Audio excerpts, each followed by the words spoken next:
अस्सलाम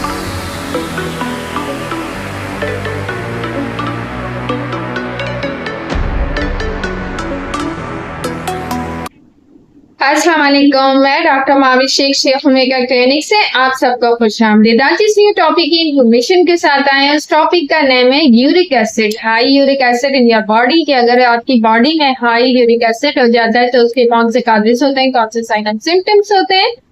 अगर कोई पेशेंट आपके पास आएगा कौन से साइन ऑफ सिम्टम्स के साथ आएगा, वो इस वीडियो की इंफॉर्मेशन में हम जानेंगे। इसलिए अपने चैनल को सब्सक्राइब नहीं करा तो सब्सक्राइब कीजिए, लाइक कीजिए, इन्फॉर्मेशन को शेयर कीजिए।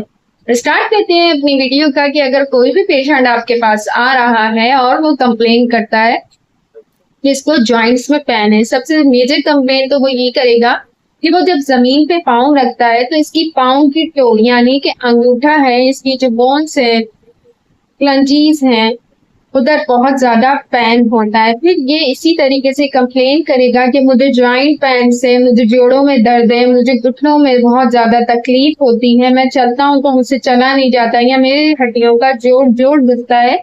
ये इसकी मेजर कंप्लेन होती है। इसके पेशेंट को ओबेसिटी भी होना शुरू हो जाती है, यानी कि जब हमारा किडनी फंक्शन सही तरीके से प्रोसेस नहीं कर रहा होता है, सही तरीके से काम नहीं कर रहा होता, डिटॉक्सिफिकेशन नहीं हो रही होती है, तो भी बहुत सारी चीजों की स्टोरेज होना बॉडी में शुरू हो जाती है, जिसकी वजह से क्या होता है कि बॉडी में पानी भरना भी शुरू हो जाता है। डिहाइड्रेशन की कंप्लेन भी आपको हो जाती है। बहुत सारी दफा बहुत सारे पेशेंट हमारे पास ऐसे आते हैं कि क्रॉनिक केस पे आते हैं, पानी का इंटेक वो कम करते हैं, यूरिन सही तरीके से पास आउट नहीं होता, या उनको एक्यूट कंडीशन होती है, तो वो क्या करते हैं, अपनी केयरलेस करते हैं, यानी कि अपना ध्यान नहीं रखते हैं। पानी का इंटेक इंसानी जिस्म में बहुत ज्यादा इम्पोर्टेंट है। अगर हम इसकी केयर नहीं करेंगे, एक प्लांट को अगर पानी नहीं दिया जाता है तो वो ग्रोथ अप नहीं होता। इसी तरीके से हमारे जिस्म की नशोनुमा के अंदर भी पानी की इंटेक, लिक्विड का पीना बहुत ज्यादा जरूरी है। हमें अपने ऑर्गन्स के ख्याल रखना चाहिए, क्योंकि जो नेचुरल ऑर्गन्स हमारे बने हुए हैं उसकी बहुत इम्पोर्टेंस है।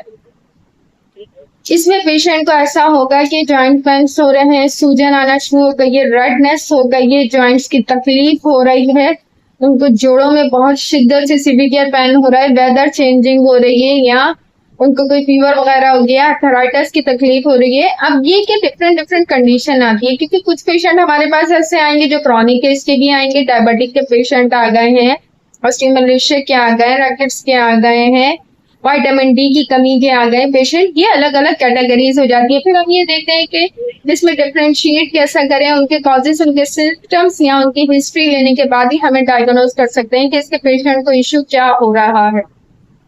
ये पेशेंट क्रॉनिक केस के भी हो सकते हैं। अगर इनको डायबिटिक है तो डायबिटिक का फिर हमने ये पूछना है कि डायबिटिक नंबर 1 है या नंबर 2 है, ये चीज का भी ख्याल रखना है। अब इसमें आपने होम्योपैथी को किस नजर से देखा। अगर इस किस्म का पेशेंट आपके पास आ जाएगा तो फिर कॉन्स्टिट्यूशन के मुताबिक हम उसको सिम्टोमेटिक मेडिसिन का इस्तेमाल करवाएंगे। एपिस मिलीफिका का इस्तेमाल बहुत अच्छा है। इसमें हम बर्बरियस विल्गेरियस का यूज कर सकते हैं।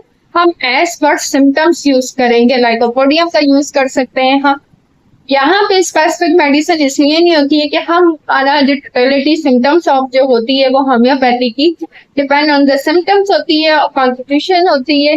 हम उसकी यहाँ पे मेडिसिन अपनी रिकमेंड करते हैं। फिर वो एक्यूट कंडीशन में, क्रॉनिक कंडीशन में लो पोटेंसी देनी है, हाई पोटेंसी देनी है, इन तमाम बातों को मद्देनजर रखना होता है कि पेशेंट की एज कितनी है, इन सब को ख्याल रखना होता है।